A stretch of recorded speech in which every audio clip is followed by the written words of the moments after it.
Rman danes uporabljamo predvsem za zdravljenje želodčnih, prebavnih težav. Ampak a veste, da rman v svojem latinskem imenu skriva še en svoj drug učinek? Latinsko ime za rman je Achillea millefolium.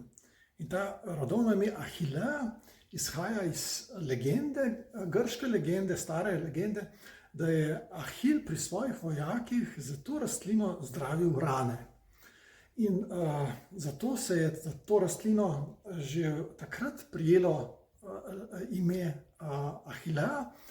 Tako da švedski botanik Linné, ki je še potem formalno rastlino poimenoval, je prevzel to staro ime. Skratka, Achillea, Achillova rastlina za zdravljenje ran. Če bi radi izvedeli še več o učinkih te in drugih rastlin, obiščite naše spletne in žive tečaje, o katerih več zveste na spletni strani fitoterapija.si.